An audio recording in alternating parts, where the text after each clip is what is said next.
edificado já na segunda vez. Muito obrigado pela confiança, pela oportunidade de estar falando, né? Não fala que você é da casa não, que eu mando mais data lá pra você. No segundo semestre já abriu, né? Então, mas é uma alegria muito grande. É um estudo que eu gosto muito, né? Falar sobre Jesus com a passagem da mulher samaritana, né? Jesus na Samaria. A Júlia sabe, né? O esposo está aqui hoje. Tudo quanto é estudo que a gente vai, eu penso num jeito de refletir sobre essa passagem do encontro de Jesus com a mulher samaritana, falando isso que a gente está. E ela não mente, não. Toda hora você não mostra. Até terça-feira eu estava com o Thiago, eu participo do estudo lá no centro, que tinha lá da Esperança, é o Thiago Cardoso, né? Traz o estudo para a gente minucioso do Evangelho. E todos que tem Thiago, mas naquela passagem com a mulher samaritana tem umas coisas a meio, tem. E aí a gente vai hoje saber um pouquinho, porque essa passagem desse encontro de Jesus com a mulher samaritana, sem nenhum exagero, é um estudo que se a gente for fazer minucioso, que é o método da União Espírita Mineira, né, o estudo minucioso do Evangelho, vai meses. Porque é uma passagem do Evangelho de João que tem vários detalhes e várias conexões com vários outros momentos do Evangelho, que tem no Antigo Testamento, e a gente leva meses para estudar e para retirar toda aquela simbologia. Então aqui é só uma passadinha assim, para a gente despertar, para a gente pensar, para a gente depois aprofundando, né? Quem se interessar é aprofundando nesse momento, né? Então, para a gente começar, essa passagem ela está lá no Evangelho de João, não é o quarto Evangelho, não, se não é o Evangelho de João. E por que a gente tem que entender onde que estão essas passagens? Esse encontro de Jesus com a mulher samaritana, ela só está no Evangelho de João. E isso já diz um pouquinho para a gente. Porque então os outros três evangelhos dessa passagem não acontecem, no Evangelho de João ele está lá, unicamente. E o Evangelho de João é um pouquinho diferente.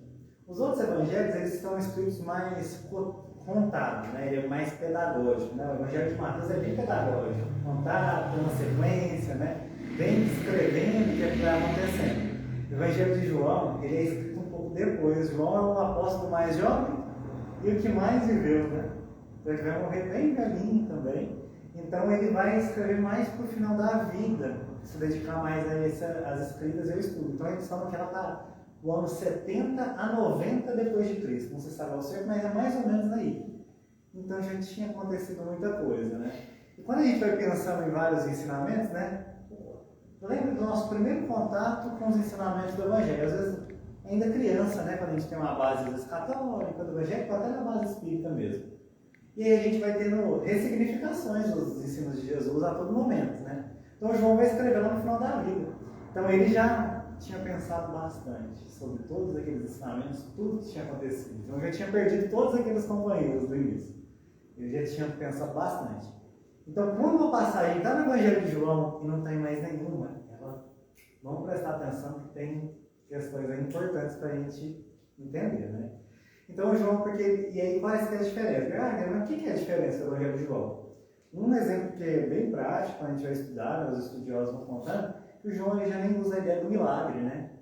A gente fala sobre os milagres do Cristo, né? O primeiro é a transformação de água em vinho, o último, né? A ressurreição, né? O encontro de Jesus com seu amigo, o Lázaro, que é o último. Chama de milagres, os três outros evangelistas. João já chama de sinais. Né, como se fosse uma comprovação de tudo que foi escrito no Antigo Testamento. Então, assim, no Antigo Testamento falava isso que ia acontecer. Acontecia no Novo Testamento.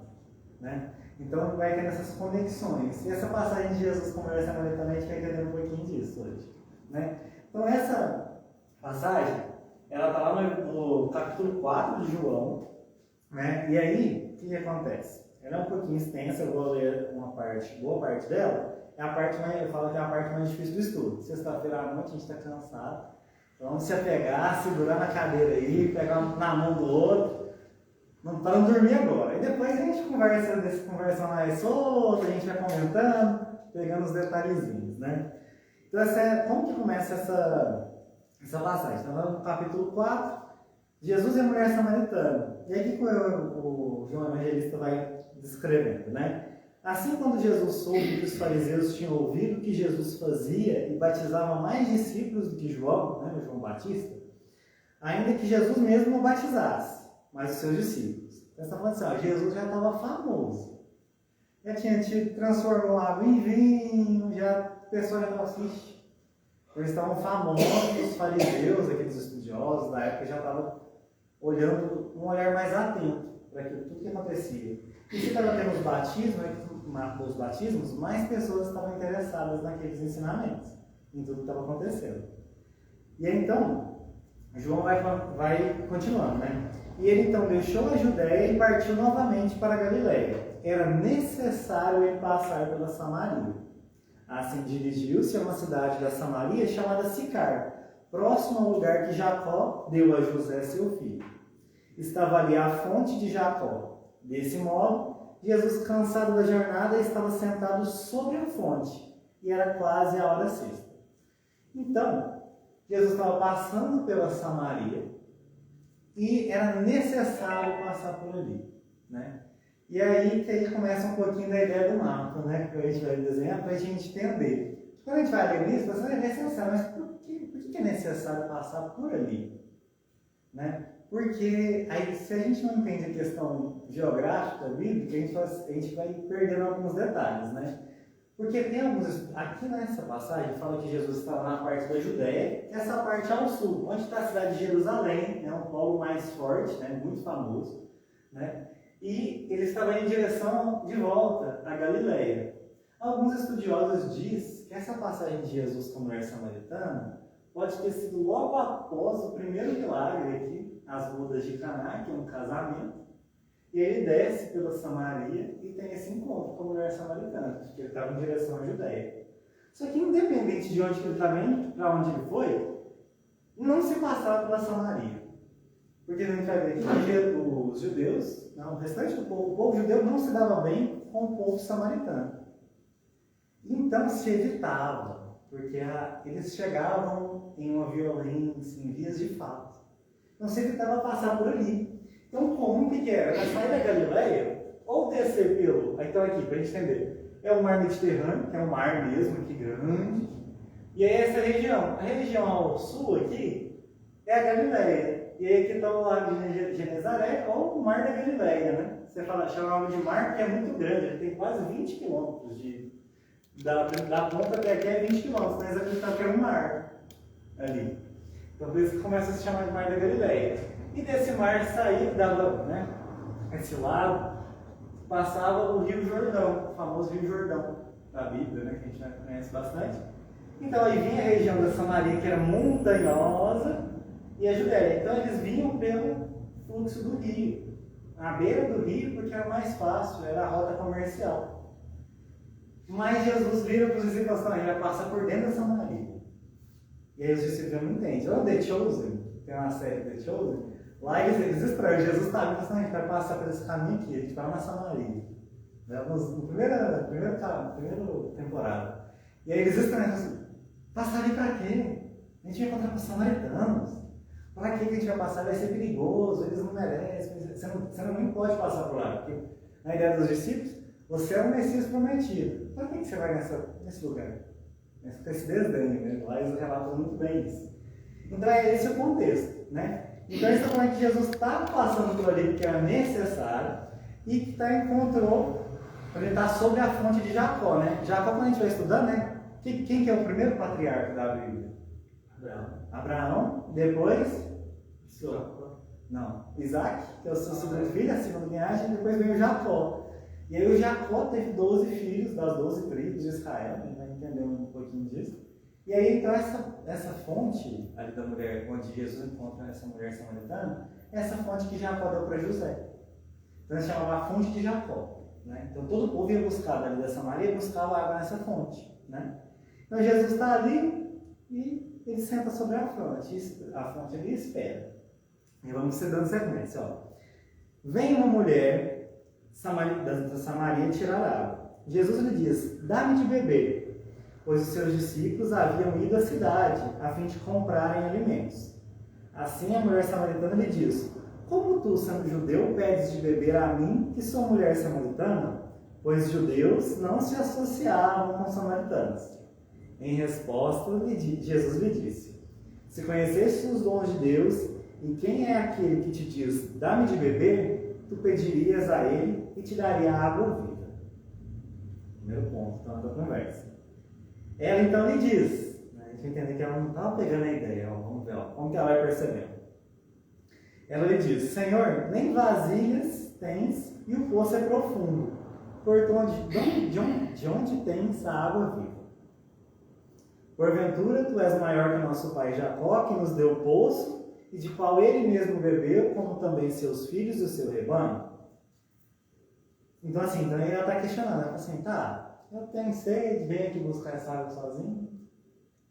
Você fala que vem na água viva, mas que água que é essa, né? Você não tem vasilha, você não tem um cântaro, né? Que era o que elas costumavam usar, né? Era um trabalho das mulheres naquela época, carregar os cântaros e buscar água no poço.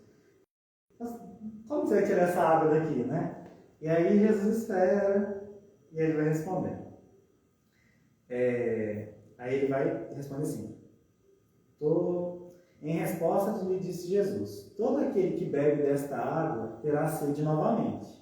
Mas quem beber da água que eu lhe der, nunca mais terá sede. Ao contrário, a água que eu lhe der se tornará nele uma fonte de água jorrando para a vida eterna. A mulher disse para ele: Senhor, dá-me desta água, para que eu não tenha sede nem percorra até aqui para tirar. E ele lhe diz: vai, chama o teu varão e vem aqui. Então, a gente vai começar a perceber nessa passagem agora, que vai começar a ter um tanto de assunto solto. E a gente vai depois costurando eles. A gente vai entendendo um pouquinho deles. A gente está falando de água do poço e sede. Nesse momento, Jesus mudou o tom da conversa. Ele falou assim: beleza, você quer essa água? Vai lá, chama teu marido e fala para ele vir aqui, então. E não era à toa essa pergunta, né? E aí ela já responde para ele, assim. Ele vai, pede para ela chamar e ela responde: não tem varão. E Jesus lhe disse: disseste bem, não tem varão. O que é o varão? O marido. É só uma questão de tradução, é o marido daquela época. Aí Jesus fala: disseste bem, não tem varão, pois tiveste 5 varões, e o que agora tens não é teu varão. Nisto disseste a verdade. A mulher então lhe diz: Senhor, observe que tu és profeta. Nossos pais adoraram neste monte, mas vós disseis que é em Jerusalém o lugar que é necessário adorar. Jesus lhe diz: crede em mim, mulher, porque vem a hora quando nem neste monte, nem em Jerusalém adorarei o Pai. Percebeu que mudou de novo o assunto? Ele está falando de água, sede, marido, adoração. Quando você lê essa primeira vez, você fala assim: essa passagem não tem sentido nenhum, não tem muito nexo. Calma aí, segura, falei para segurar que a gente vai chegar lá, a gente vai entendendo todas essas colocações. Oi, pessoal, boa noite. E aí agora a gente vai partindo para a parte final para a gente entender que esse tanto de assunto que vai surgindo, né? Então ela está questionando ele assim: então tá. Aí quando ele está falando sobre essa questão dos maridos, aí ela fala assim: mas o povo judeu fala que tem que adorar em Jerusalém. E a gente aqui da Samaria, a gente adora no Monte Gerezim, aqui na cidade de Samaria. E aí, como que a gente sabe? Eu não sei aonde adorar. Porque ela já estava entendendo que essa conversa com Jesus tinha uma profundidade espiritual. Ela já tinha percebido que tinha saído da questão material e que ele já tinha dito para ela o que ela estava vivendo. Ela falou assim: você teve sede, você está com seu 6º marido. O que está acontecendo? E ela falou assim: olha, ele sabe de mim algo que eu nem contei. E aí ela atenta, ela começa a perceber algo diferente ali. E aí, agora para finalizar, a gente vai indo até o final. Então Jesus fala: crede em mim, porque vem a hora que quando nem neste monte, nem em Jerusalém adorareis ao Pai. Vós adorais o que não conheceis e nós adoramos o que conhecemos, porque a salvação é dos judeus. Mas vem a hora, e é agora, quando os verdadeiros adoradores adorarão ao Pai em espírito e em verdade, pois o Pai também busca os que assim adoram. Deus é espírito e aqueles que o adoram devem adorá-lo em espírito e em verdade. A mulher lhe diz: sei que vem o Messias, chamado Cristo. Quando ele vier, nos anunciará todas as coisas. E Jesus lhe diz: sou eu que te falo. Neste momento chegaram os discípulos e se maravilharam que Jesus estivesse falando com uma mulher. Todavia ninguém disse: que buscai? Por que fala com ela? Assim a mulher deixou o teu cântaro, partiu para a cidade e dizia aos homens: vinde, e vede um homem que me disse tudo quanto fiz. Porventura não é ele o Cristo?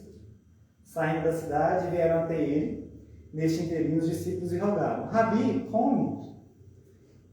Ele, porém, lhe disse: eu tenho para comer uma comida que vós não conheceis. Diziam então os discípulos uns aos outros: Porventura alguém lhe trouxe de comer? Jesus lhe disse: A minha comida é que eu faça a vontade daquele que me enviou e complete a sua obra. A passagem é grande, vocês viram? Não estou mentindo, é grande, é a parte mais difícil. Então essa passagem grande, ela passa por várias temáticas que se conectam. E a gente vai começar a trabalhar isso. Então Jesus ele se encontra na Samaria com uma mulher samaritana, numa hora sexta. Então aqui aí já começando a desmembrar os simbolismos dessa passagem, para ir se conectando também, tanto com o Antigo Testamento quanto com a doutrina espírita. Quando Jesus se encontra com a mulher na hora sexta, a hora sexta naquela época, eles contavam a partir da primeira hora do amanhecer. Então 6 horas do amanhecer, a hora sexta seria mais ou menos meio-dia. Meio-dia o sol está daquele jeito, né? Então essa mulher, ela vai ao meio-dia buscar essa água. Isso aqui já diz algumas coisas. Essa mulher vai sozinha. Essa atividade de buscar água é de grupo. Mulheres iam ou muito cedo ou bem no final da tarde buscar essa água. Essa mulher, ela já tem um simbolismo. Essa mulher samaritana é uma mulher excluída socialmente. Por quê? Uma mulher que tem o seu sexto marido, naquela época ela era considerada o quê? Palavra forte, a gente não gosta muito. Uma prostituta. Né? Uma palavra que a gente não gosta, mas essa palavra da prostituição, ela está o tempo todo na Bíblia. Jesus lida com ela o tempo todo, no Antigo Testamento o tempo todo. Mas porque a prostituição, no Novo Testamento e no Antigo Testamento, ele não tem esse caráter muito financeiro que a gente tem hoje, é outro significado. E a gente vai entender isso por quê. Então essa mulher era uma mulher excluída da época. Jesus vai ao encontro dessa mulher sozinho, sem os seus discípulos, e encontra ela na Samaria. E aí a gente fala assim: Guilherme, então vamos, para a gente começar, antes de se deixar, vamos entender a história da Samaria. Porque essa mulher, ela significa muito mais. Ela não é uma história única, ela tem um simbolismo maior que vai se conectando com a gente. Então, para a gente entender essa história, por que os samaritanos eram tão odiados pelos judeus? Alguém chuta? Por quê? Por que os judeus, né? O povo da Galileia, o povo da Judéia, todo mundo ali não gostava dos samaritanos? Alguém chuta? Por quê? Qual que é o motivo? Eram politeístas, não? Eram politeístas. Uma boa entrada. Assim. E aí você viu que até se diferenciam eles na passagem que tem. Fala assim, que os judeus não se davam muito bem com os samaritanos. Só que a história, o que acontece? Pra gente entender. Na passagem bíblica, eu vou pagando aqui, isso aqui é na época de Jesus, essa estrutura, né? Então vem a Galileia, a Samaria e a Judéia. Lá no início do povo judeu, o primeiro patriarca é quem? Abraão, não é? Aí você tem Isaac e você tem Jacó. E aí, o que acontece para a gente entender essa questão? Antes disso tudo, viviam-se 12 tribos aqui distribuídas. Cada um com a sua partezinha e cada um com a sua função. Então, Jacó, o terceiro patriarca, tem 12 filhos, divide a terra prometida e essa região de Israel. Cada tribo vivia na sua paz ali. Acontece que tem a morte de um rei famoso naquela época. Direto aparece nas novelas da Record. Qual que é um rei famoso de Israel? Davi. Outro. Mais pra frente um pouquinho. Mais pra frente um pouquinho. É o rei Salomão. O rei Salomão aparece direto nas novelas da Record. Esse rei era um rei muito sábio, mas era um rei que espiritualmente se afastou daquelas 12 tribos. E aí o que acontece? Quando ele era muito forte, ele centralizava, mas teve uma separação ali. Então quando ele morre, essas 12 tribos dividem-se. Então a tribo de Judá, que é a tribo do rei Davi, então era muito famosa. A tribo de Judá era a principal. Ela se junta com a outra tribo, que chama Benjamim, e aí elas se separam das outras. E aí quando a gente vai estudar, didaticamente, o pessoal que estudou o Evangelho fala assim, que é mais ou menos, sabe quando a cultura aqui no Brasil do café com leite, Minas, São Paulo, quando se juntou, a pessoa mais forte, é mais ou menos a mesma ideia. Benjamim e Judá se juntaram, formaram o que é chamado do Reino de Judá. E as outras 10 tribos para cima se transformaram no Reino de Israel. Se tornou duas coisas divididas. Dividiu essas 12 tribos. E aí o que acontece? Se viviam separados. O que é a questão da Samaria? Aqui vivia Jerusalém, no topo do monte, é onde se adorava a Deus, ao Deus de Moisés, ao monoteísmo. O pessoal da Samaria não podia ficar passando para cá, que agora eram divididos, ficou uma relação meio complicada. Se criou uma capital aqui, a Samaria, e aí em cima do monte de Gerizim se cria um templo. E aí se adorava a Deus ali. Até aí estava tudo bem. Só que aqui ao redor dessa região existia um império, a Síria invade essa região aqui. Essas 12 tribos saem, essas 10 tribos que se formou o reino de Israel são dominadas, saem fugidas. E só que esse povo, esse império que invade, ele era um de vários povos. E aí surge a ideia do politeísmo. Que já existia, mas é a adentrada do politeísmo de novo numa cultura monoteísta. Então o que acontece com o povo da Samaria? Eles continuavam acreditando em Deus único, em Yahvé, né? Nosso Deus, a questão de tradição. Só que aí eles foram invadidos por 5 povos. E aí quantos maridos que eram da mulher? 6. Tinha 5 que estavam com 6. E a atual situação dela era o 6º, né? Marido. Então esses 5 maridos, esses 5 povos que invadem ali a Samaria é a alusão a isso. A esses 5 povos politeístas que invadem a região da Samaria. E aí o povo da Samaria, o que aconteceu? Eu acredito em Yahvé, em Deus único. Mas assim, sabe quando dá uma sede danada, uma seca danada? Eu presto um culto ao Deus da chuva. Ah, eu estou com dificuldade financeira, então eu presto um culto ao Deus do dinheiro. Então eu estou com uma dificuldade aqui, então eu presto culto ao Deus da fartura, ao Deus da agricultura, ao Deus da saúde. Entendeu a ideia? Aquele povo começou a se distanciar da ideia de um Deus único. E aí todos os outros judeus passaram a ver eles com aos olhos. Só que na origem são todos filhos do mesmo pai. Todas as tribos de Israel têm origem em Jacó. Então quando se fala que essa divisão é algo que não faz muito sentido, não são povos diferentes. Então quando na passagem Jesus fala lá assim, vocês adoram o que não sabem, porque é daquela cultura que está de fora. Pois a salvação vem dos judeus. Não era porque os samaritanos não seriam salvos, é porque na base, o povo samaritano tem sua origem na base do judaísmo. A base do judaísmo está ali, só que eles se distanciaram. Né? Então eles passaram a negociar com outros deuses e se distanciam dessa ideia desse pai. Uma falta de confiança de Deus.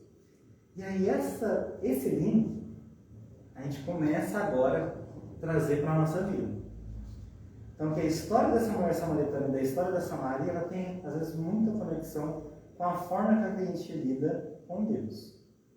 E essa passagem ela vai começando a contar que ela está falando sobre a conexão criatura e criador. Porque Jesus vai falar que é necessário passar ali, que ele está mostrando para a gente que era necessário uma reconexão com uma parte da origem daquele povo. E que se era necessário passar por ali. E reconectar com a história dessa Samaria. Né? E que a gente se relaciona às vezes de maneira parecida com Deus, igualmente os samaritanos faziam. E fala assim, mas como assim? Por que tem a ver essa conexão? Por que tem a ver conexão criatura-criador? Né? E aí a gente vai começando a pensar. No nosso dia a dia, na nossa cultura, qual que é um exemplo de conexão, de ligação que a gente tem entre nós? Um rito nosso, da nossa sociedade. Os mais antigos. De conexão. Quando eu estou novo lá e eu começo a sentir algo diferente por alguém, aí eu começo a me relacionar, qual que é o demarcar de uma união? O amor. O amor e Casamento. o casamento, né? Que é o rito, né? Do casamento. Né? Hoje não só rito, tem as questões de leis e tal. E a relação de Deus com a criatura, ela é marcada em toda a Bíblia pelo casamento. Porque Deus é o marido e toda a sua criatura é a sua esposa. Né? Jesus é o esposo, toda a humanidade é a sua Jesus é o esposo e toda a humanidade é a sua esposa. Né? Então, quando a gente vai lá nas bodas de Caná, a gente fala, né? Que é o casamento de Jesus com toda a humanidade, que é o início dos ensinamentos do Evangelho. Fala, beleza, mas o que tem a ver casamento com isso aqui? Tá? Eu entendo que tem a ver com os 5 maridos dela, mas e aí? E aí que tem e aí quando a gente vai falando das simbologias, né? Eu falo assim, quando a gente chega na casa, aqui em Minas, a gente chega em casa, tem um polvilho sendo escaldado, o que a gente espera em casa lá? Pão de queijo, né? Um biscoitinho, né? A gente espera isso. Por quê? Está na nossa cultura, né? Fala assim, vai ser um pão de queijo aqui. Um queijo ralado do lado, um polvilho ali, então, a gente sabe disso. Naquela época, um encontro de um homem sozinho com uma mulher num poço era tão óbvio para aquele povo quanto a gente saber que vinha um biscoitinho de queijo ou vinha um pão de queijo para a gente. O encontro de um homem com uma mulher num poço de água, ele significava união de casamento. Eu falei, Guilherme, como assim? Por quê? Na história do Antigo Testamento, várias importantes figuras se casaram encontrando a sua esposa em um poço de água. Quem, Guilherme? Isaac, né? O segundo patriarca. Ele encontra Rebeca, né? O que acontece? Abraão era o pai, ele diz para um servo ir com os camelos, buscar água e falar assim, ó, a primeira mulher que separar uma fonte e oferecer água para os camelos e para ele, pode saber que se ela oferecer, ela é a esposa certa do meu filho. Dito e feito. Passou no Record. Passou na Record? Né? Tá lá bonitinho. Então ela chega lá, a Rebeca vai lá, chega, esvazia os cantos, vai de novo, busca mais água. É lindo. Coloca lá a água dos camelos e... Então já se sabia que era a esposa de Isaac. A esposa de Jacó também, a Raquel, também vai se encontrar na fonte de água. Moisés também tem a mesma situação. E aí, quando Jesus encontra uma mulher samaritana numa fonte, para o povo daquela época era muito óbvio que estava se falando de uma ideia de casamento, de união, de uma reconexão com aquele povo. E aí então é muito chocante, porque era um judeu da Galileia encontrando uma mulher samaritana. Né? E então o Messias prometido, tendo como uma das suas primeiras passagens, ir em busca de um povo excluído, esquecido, e buscando essa reconexão. A gente fala assim, vem aqui, deixa eu te relembrar. Essa sede que falta, essa busca que vocês estão atrás desses outros deuses, está tudo aqui. Eu vim mostrar. Né? Então, quando ele olha para aquela mulher e diz o que acontece com a vida dela, ela se sente vista. Ela se sente conectada com aquele Messias. Né? E é a primeira vez, né, que, em todos os estudos evangélicos, que Jesus afirma que ele é o Cristo. É para essa mulher. Ele fala assim, sou eu que te falo. Nem os discípulos das passagens bíblicas ele tinha falado, eu sou o Messias. Sou eu que te falo. Então, para essa mulher ele fala, claramente. Né? E ele fala assim, Guilherme, o que vai a minha vida? O que eu vou pensar disso? Né? Como que é essa história? Tem muito a ver, né? Está muito distante essa história. Não tem muito a ver com a nossa história. Tudo mudou, já foi mais de 3.500 anos, né? Isso é bem lá no Antigo Testamento, no Novo Testamento. Essas outras histórias de casamento na fonte é 3.500 anos atrás, muito tempo.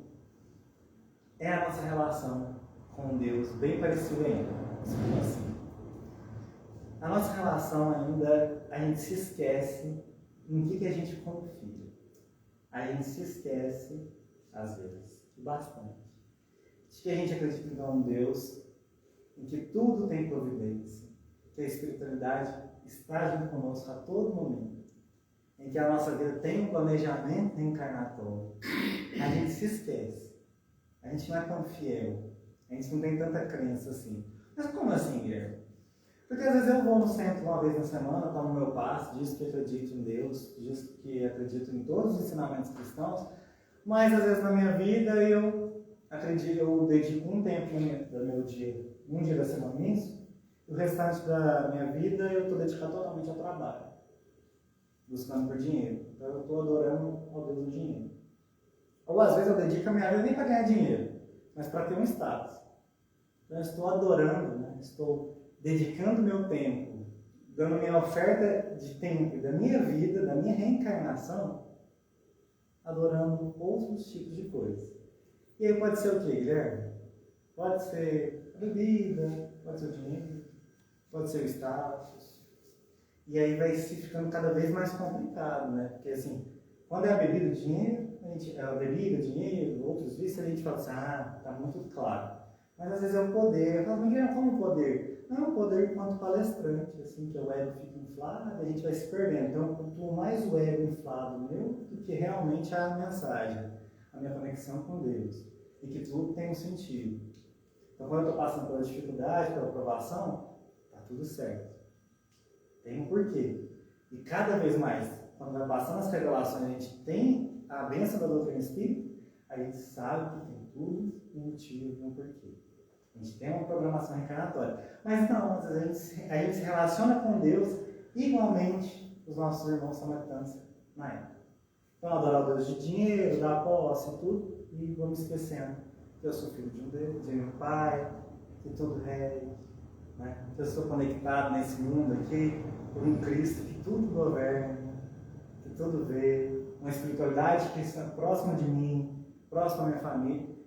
E aí a gente vai se desconectando nessas adorações a outros deuses, né? E aí essa conexão de Jesus na Samaria é fazendo esse chamado, de novo, a essa reconexão. Porque o que é? Fala assim, Guilherme, e aí, e vamos aprofundando um pouquinho mais? Porque o que é essa sede? Né? Quando a gente se distancia de Deus, mas por que a gente se distancia? E aí tem muita ligação com a sede, né? Quando a gente fala assim, quando essa mulher fala assim, me dá dessa água viva, para que eu não tenha mais sede, que eu não preciso voltar aqui. Ainda ela está pensando materialmente. Mas essa sede, né? O Emmanuel às vezes trabalha com essa questão da sede espiritual, né? Essa ideia da água viva, essa ideia de falta, sabe quando a gente fala sobre vazio existencial, quando a gente perde o sentido? E às vezes a gente tem perda de sentido, a gente sofre emocionalmente, espiritualmente, mesmo acreditando em Deus, né? Quando a gente está lá no consultório de psicologia e tudo, as pessoas que vão lá não é porque não acreditam em Deus, né? E aí esse é um grande problema, às vezes, assim, não, tá tudo certo, eu acredito em Deus, eu estou bem. Não, mas tem outras ideias de sentido existencial que vai se perdendo. Porque às vezes a conexão com Deus está muito distanciada e está mais se apegando a essas outras coisas materiais e se afligindo.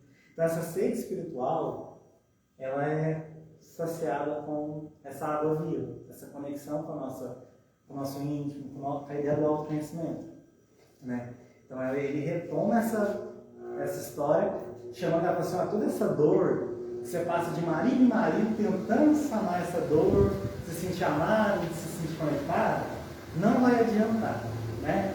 E aí vai tendo simbolismos desse casamento, né? Então, eram 5 maridos, ela estava com o atual sexto, né? E aí, o Cristo é como se fosse o 7º esposo, né? E aí na cultura judaica é tudo muito simbólico, né? Então todo número tem um sentido na Bíblia, né? A cultura ali chama cabala judaica, né? Nessa cabala que a gente fala de... Não, a cabala judaica são os números que são letras e muitas das vezes eles têm significados, né? Então o número 6 o número 6 se vincula ao 6º dia da criação, que ele tem a ver com a criação do homem. Então que é algo do humano, está ligado à humanidade, né? E o 7º, os 7 dias da criação, que ele fecha um ciclo. Então toda vez que tem 7 na Bíblia, ele está fechando um ciclo divino. Ele está fechando uma reconexão, um ciclo que se passou e se fecha. E Cristo é o 7º esposo, essa reconexão espiritual, com todo aquele sofrimento daquela mulher, mas pode ser daquele povo da Samaria também, né? E também a gente vai se colocando nesse lugar para entendendo também esse momento de reconexão nossa, a nossa espiritualidade, como que está? Nossa, eu estou muito distanciado da minha espiritualidade ou não? Eu estou conectado, né? Com que eu estou me relacionando espiritualmente? espiritualmente, né? Estou conectado com aquilo, eu estou, às vezes, deixando de ter tempo com coisas que importam. E isso pega, isso é difícil. A gente para pensar, é complicado, né? Assim, nossa, está tão corrido no trabalho, eu devia estar tendo mais tempo com as pessoas que importam para mim, com a minha família, ou eu devia estar tendo um pouquinho mais de tempo para cuidar da gente mesmo. Isso é difícil, a gente vai se perdendo. Eu falo por experiência própria, é complicado, não é fácil. A gente tem que se lembrar, pessoal, o que importa, né? Isso vai auxiliando a gente.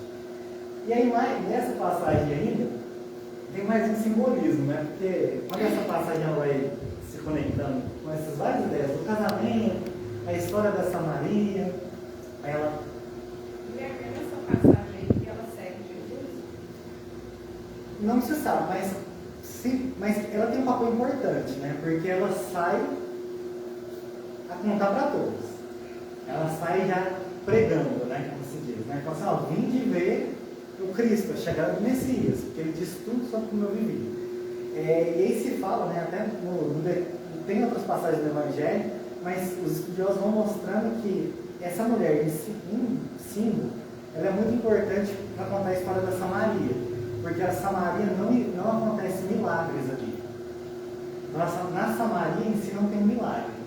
E aí, mesmo assim, eles acreditam no Cristo. Né? Até que no Letioso tem um diálogo que é de outra passagem do Evangelho, que Jesus fala para João e Tiago assim, você não está conseguindo entender que eles não precisaram ver nada e eles acreditam?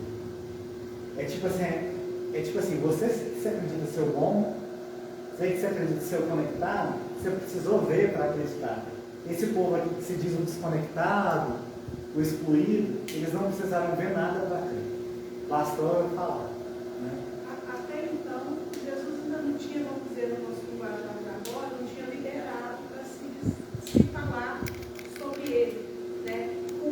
Com essa samaritana, É a primeira vez que ele libera. É. Que eles falam, né, que ainda lá no primeiro sinal ele pede para não ser aberto, isso, porque ainda não estava pronto. E é isso em níveis, né? Porque tem vários milagres, né? Com a filha de Jairo também. São 3 discípulos e ele pede, ó, tudo que aconteceu aqui. Né? Com Lázaro, a ressurreição de Lázaro é a mesma coisa, ele sempre pede, ainda não é o momento. Né? Então nesse momento é um momento de afirmação, ele fala, eu sou Cristo. Deixando claro, é uma passagem muito simbólica, muito importante. O João Evangelista ele não é bobo, ele vai conectando isso. Ele vai adicionando coisas e vai conectando o Antigo Testamento com agora. E essa passagem, para a gente ir finalizando, e para a gente repensar mesmo como que essa relação nossa com a nossa espiritualidade, mas principalmente com Deus. Né? Às vezes a nossa relação com Deus é muito complexa. Né? O Ives Barçanolfo vai mostrando claramente isso em seus poemas e seus estudos com Deus. Assim, é tudo muito grandioso. Né? O próprio universo, a nossa galáxia já é muito grandioso e a gente não consegue entender. Deus, muito mais. Então, às vezes a gente vai intermediando essa nossa espiritualidade. Então, às vezes com a espiritualidade mais próxima, então a doutrina espírita vai ajudando a gente a se conectar com a espiritualidade mais próxima aqui, né? Então, às vezes eu vou lá tomar um passo, porque eu me sinto melhor, está mais concreto. O Cristo é o governador do orbe. A gente se conecta a ele também enquanto um guia modelo. Né? Porque às vezes a conexão com Deus ela é complexa, mas ela é presente o tempo todo. Né? Então é isso que Jesus vai mostrar, só é presente o tempo todo. E aí, essa passagem da Jesus na Samaria, ela se conecta com vários pontos do Antigo Testamento e tem 2, assim, muito simbólicos que se conectam com uma passagem do Boa Nova. Essa passagem de Jesus na Samaria, ela se conecta, ela é contada pelo Humberto de Campos no Boa Nova, com mais uns detalhes, né? Só que é interessante que essa passagem, ela tem, quando a gente vai fazer o estudo, ela diz como uma referência cruzada a 2 profetas, Jeremias e Oséias. Jeremias já é mais famoso, né? Mas o profeta Oséias ele tem uma história que não é muito das legais, né? Uma rodinha de fofoca nossa hoje em dia, ele seria chacota. Vocês vão entender o porquê. Mas no Jeremias, ele tem uma fala, tem um versículo lá no livro do profeta Jeremias no Antigo Testamento, que ele diz, lá no livro do profeta Jeremias, tem vários momentos em que se escrevia, né, como se fosse o próprio Deus falando com o povo. E aí olha como que se conecta com essa passagem, que é muito interessante. Jeremias capítulo 2, 13. O meu povo cometeu 2 crimes. Eles me abandonaram, eles abandonaram a mim, a própria fonte de água viva, e tentaram cavar suas próprias cisternas, ou seus próprios poços, os seus poços rachados, que não conseguem reter a água. Então, essa passagem se conecta com a passagem da mulher samaritana, porque lembra que ela ainda questiona, ela fala assim: então você é maior que Jacó, que nos deu esse poço? Né? E aí Jesus fala assim: você vai beber dessa água e vai sentir sede amanhã de novo. Né? Isso é muito concreto, mas no simbólico é o quê? Você está vindo buscar algo material e você vai sentir outro tipo de sede depois. Então você vai se dedicar ao trabalho até você se exaurir, ter o dinheiro, e quando você tiver o dinheiro, 1 milhão na sua conta, você vai sentir a mesma sede espiritual, você vai sentir uma mesma dor emocional, você vai sentir a mesma vazio, e não vai adiantar. E aí você vai para outro poço de água, tentar reter algo para te matar a sede, você vai sentir sede novamente. Não vai distanciar. E é isso que o profeta Jeremias dizia. Então, os ensinamentos estão, Yahvé fala: o meu povo me abandonou, se distanciou de mim, né? E eles criaram as suas próprias cisternas e estão tentando reter algo que nunca retém. E aí fala assim: mas o que tem a ver isso com Boa Nova? Como que conecta? O diálogo com Humberto de Campos, ele conta com mais detalhes o diálogo dessa mulher com Jesus. E aí ela questiona isso: mas como é que esse poço é o que dá água, mata a nossa sede? Ela estava ali naquele momento. Jesus falou assim: nesse poço um dia vai secar. Todo poço vai secar. Esse poço de Jacó um dia vai secar. E aonde você acredita que está matando a sua sede, pode se tornar um ninho de serpentes. Então lá no fundo do poço, né, simbolicamente Jesus falou assim: isso pode se tornar um ninho de serpentes. Então que é assim, na sua busca material, por exemplo, às vezes a gente tem uma dor, uma perda. E aí, às vezes, a gente não lidar com essa perda, a gente não se reconectar com o que interessa, às vezes a gente se reconectar com Deus, com a nossa espiritualidade, a gente se desvia para algo para tampar essa dor, que é essa busca no poço. A gente está buscando a água no poço de Jacó. Só que esse poço pode secar e se tornar um ninho de serpente. Então, às vezes, a nossa busca pelo material vai criando novos problemas e novos perigos na nossa vida. Então, às vezes, eu tenho uma dor, não estou sabendo lidar, eu não procuro ajuda, eu não olho para isso. E aí, às vezes, eu vou para a bebida, tentar tampar um pouquinho dessa dor. Ou às vezes eu tenho um jeito difícil, então eu vou para outro lugar, tentar tampar essa dor, e aí a bebida se torna um problema. Ou aí o trabalho se torna um problema. E aí é um problema sendo criado para tentar tampar algo que a gente às vezes tenta se distanciar. E aí eu posto cheio de serpente. Né? Então assim, olha que legal quando a gente vai estudando essa conexão. O Novo Testamento, lá com o profeta Jeremias, e depois se conecta lá com as obras do Espírito. A gente vai montando esse quebra-cabeça e tudo vai fazendo mais sentido, né? E aí já foi, né? Sim, foi. E aí, para a gente finalizar, assim, bem simbólico, né? E essa passagem de Jesus na Samaria, ela se conecta com outro profeta, que é o profeta Oséias. Ele é muito pouco famoso porque a história do Oséias é como se fosse a nossa história, a história de Deus com a sua criatura. Oséias, olha a simbologia com essa passagem de Samaria. Oséias era um homem muito bom, era um profeta, né? Era um homem muito bom e ele estava procurando uma esposa. Olha a relação, casamento de novo. Ele tem uma aparição de Deus para ele e fala assim: você vai casar com uma mulher da Samaria, chamada Gomer. E ela era o quê? O que a mulher da Samaria ela era considerada na sociedade? E ela vai casar com uma prostituta. Então, Oséias se casa com Gomer, que era uma jovem que se prostituía e era da Samaria. Olha a conexão. E aí, Oséias amava muito ela, cuidava muito dela, mas ela tinha outros interesses. Ela queria perfumes, incensos, né? Há águas diferentes, né? Essa é no livro de Oséias vai contar isso. E aí então ela larga Oséias e vai morar com outro homem.